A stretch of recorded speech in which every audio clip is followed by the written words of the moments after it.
Why, hello, shed and steel building family. You can't see me because I'm behind the camera. Not anymore. We are inside today, and the reason that we're inside today is because I'm overweight, I'm lazy, and it's cold. At least all of that is true. All right, so we wanted to talk today about, do I need a permit for my new steel building or portable shed? Now, the key word when these came out was portable, right? It's not permanent, which, what's permanent short for? Probably permanent. Anyways, so after doing this for quite a few years, there's nobody who hates the word permit more than somebody who makes their money by one being approved. There's not enough Excedrin in the Walmart aisle for the amount of headaches we've had dealing with permits. That being said, permits are essential to the shed business, steel building business, pole barn business, any of that stuff. You need to get a permit. So there's certain situations where you cannot get a permit. Generally speaking, that is only agricultural land. So generally speaking, you have to be zoned agricultural and you have to have the building put up for agricultural use. That does not mean you can put it wherever you want. You still have to meet zoning requirements. There's going to be an easement from the middle of the road, a distance from existing structures, and a distance from property lines that you have to follow. So you can usually put up that egg building without a permit, but you can only put it in places where it could have gone if you had a permit. But for the majority of us, I would say 95% plus, we have to play by the rules, and these are the way the rules work.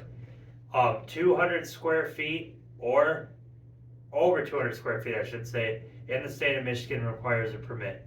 And there are circumstances where under 200 square feet requires a permit.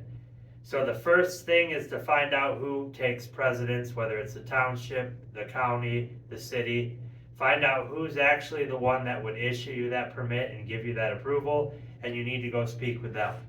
So when that process happens, what they're going to require you to do normally is supply a drawing, which is usually handwritten, showing them your property, where your stuff is, and where you're going to put the building. Sometimes they'll require you to put the distance on that drawing from existing structures.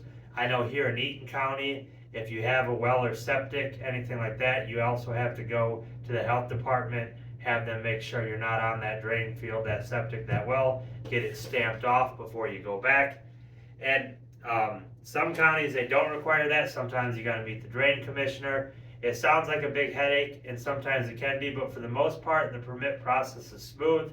If you're here local, we actually help you get the permit. You do have to pay the fee, but we're more than happy to help you fill that paperwork out or navigate those roadblocks they put up. And there are those anti-bureaucratic red tape people we deal with. We do not require a permit to deliver the shed. So the permit is the responsibility of the homeowner. However, we do run into people who say, I'm not getting a permit.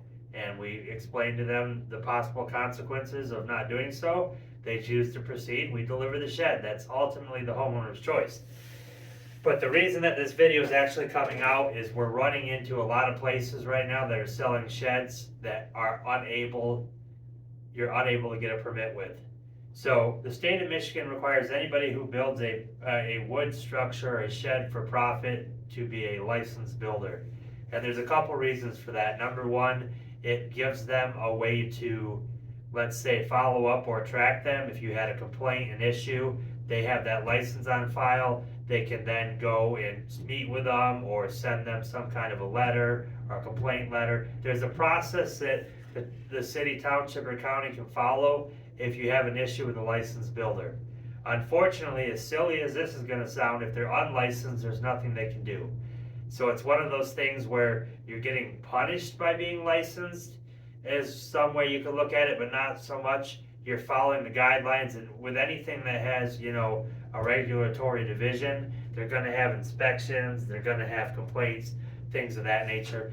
But the big problem is if you go and buy a shed, let's say it's under 200 square feet, so you don't need a permit, and it's from an unlicensed builder. If you ever have any issues with wanting to move that, or let's say you just have an issue with the shed, you don't really have any recourse on that guy. There's not a license to file a complaint against.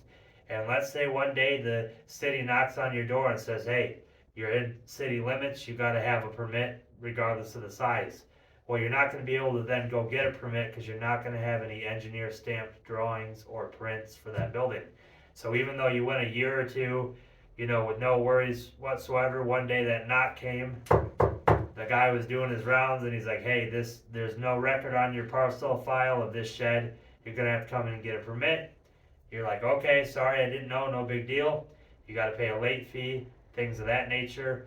Well, then the problem comes into, they're not gonna give you a permit because they can't verify that the structure was built properly. So what an engineer does, is they provide usually engineered prints, which states with their engineering stamp that that building is built how the prints say.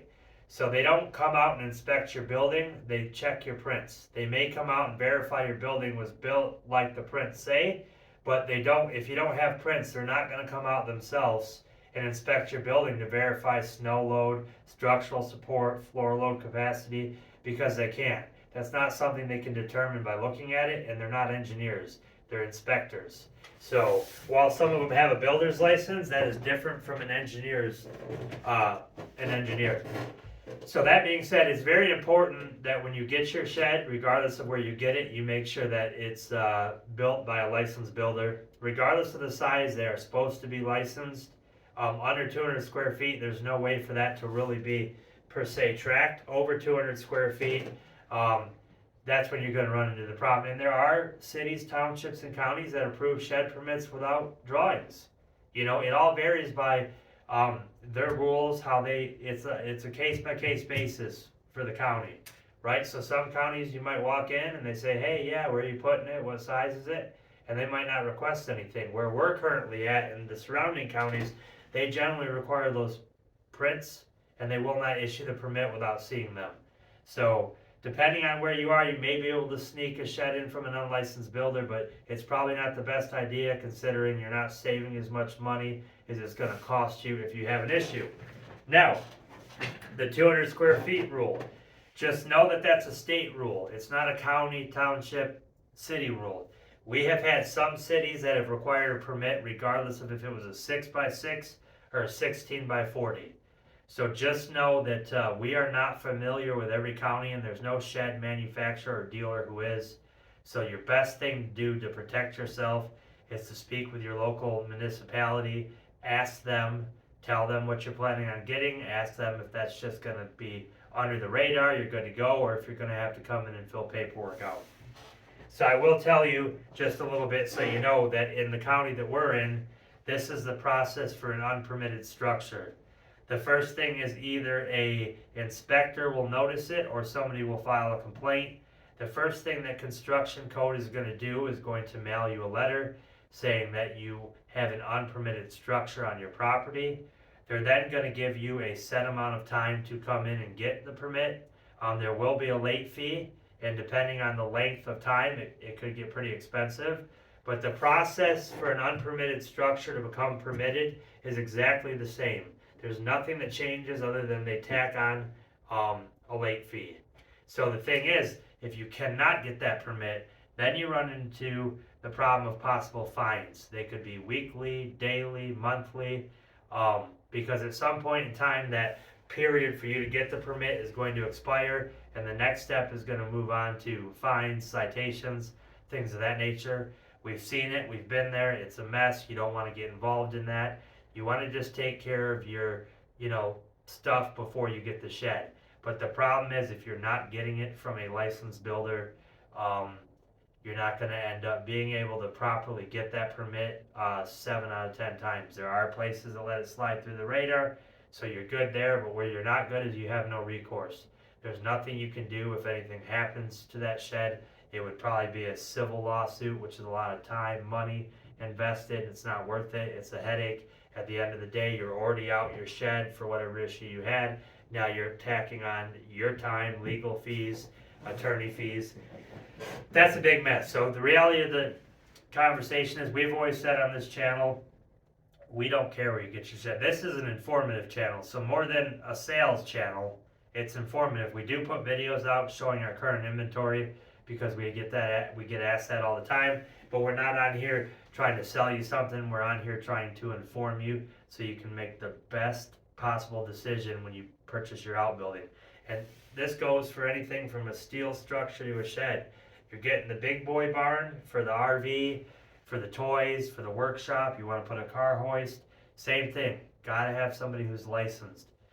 Got to make sure that you're not the general contractor on that permit. A lot of things on that side, but we'll leave that for another video. So I just wanted to go over, I had a customer who's been going through a nightmare of getting a permit. She bought a shed in the general area from an unlicensed builder, and it's been nothing but a headache. Of course, the builder is unwilling to take the shed back because it's under 200 square feet. He says she's not going to need a permit, but unfortunately in the city limits where she is, they're going to require one, and they're not going to let it go through without engineered prints. Now, could you go to an engineer yourself and get prints for a shed built from an unlicensed builder? Technically speaking, you probably absolutely could, but you're looking at probably $3,000 to $5,000 for that engineer to come get that structure and engineer prints. And there's no guarantee that the prints that he engineers are going to be to code, because he's going to give you engineered prints for that structure, not for what's required. And if those prints that you just paid an arm and a leg for aren't up to code, then you're out the shed, you're out the prints. Or you could just circumvent all that and go to a place that has a licensed builder on file. Ask them, are you a licensed builder? Do you have a builder's license number? Ask them these questions. If you get anything other than a yes, walk away. If you get a, well, I'm in the process, or, well, I don't need one because of this, or, I've talked to the county and they don't know. If the answer is not yes, then the best thing for you to do is say thank you for your time and go somewhere else. It doesn't have to be here. I'm not trying to redirect you to our lot. There's other licensed shed builders in the state of Michigan, plenty of them. There's probably more that are unlicensed, but there's a ton of them that are licensed. So get back in the car, save yourself the headache, and go on down the road somewhere else. So it's easier to just ask them. You could also go to the county, because I've been in there before where people have asked, and they can look that stuff up and they'll probably be happy to help you out, verify a license before you purchase something. So if you don't feel confident with the information you're getting from the builder, or you feel like you're getting the runaround, go ahead and stop by your local county and say, hey, I want to make sure this guy's licensed before I purchase one of his products. They should be able to help you out, or at least tell you how you can find out. The information's probably online somewhere. So guys, you got to protect yourself. There's a lot of sheds popping up everywhere. You just got to make sure that you're protected, whether you buy it here or anywhere else, because at the end of the day, you're getting in a spider web that you're not going to get out of if they're not. So, you know the number here, 517-753-3210. We are licensed, insured, bonded, all the stuff you want to hear. We deliver with the proper equipment. Okay, we got $100,000 plus worth of delivery equipment. It's not owned by us. We sub it out, but we're not out here dropping them off, with Bobcats. So if you need any information, if you have questions, if you want a quote on your next steel building at your shed, call us, 517-753-3210. Email us. Maybe you're busy. Maybe it's 2 in the morning and you can't sleep because your husband has really bad gas from eating at Taco Bell. I've never done that, I swear. Maybe once. It was only the one time. You can email us. It's justwoodandsteel@gmail.com. We get in at 10 in the morning, but if we're up in the middle of the night too, maybe we have heartburn because we ate with your husband, then we're going to go ahead and respond to that email. But more than likely, when we come in at 10, we're going to take care of that. And you can also browse our website. We don't currently have our shed inventory on there, but we have a lot of information about steel buildings, about our different structures. We do have videos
Alright, I apologize about that, guys. I ran out of space on the phone. We're at the end of the video anyway, so that's okay. 517-753-3210. We went over the website, justwoodandsteel.com. So just protect yourself when you're out there and tune in for the next one.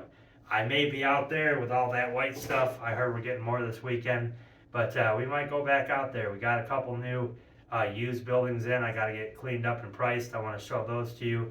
But guys, thank you for tuning in, and I will catch you on the next one. I got to walk all the way over here and turn this off now.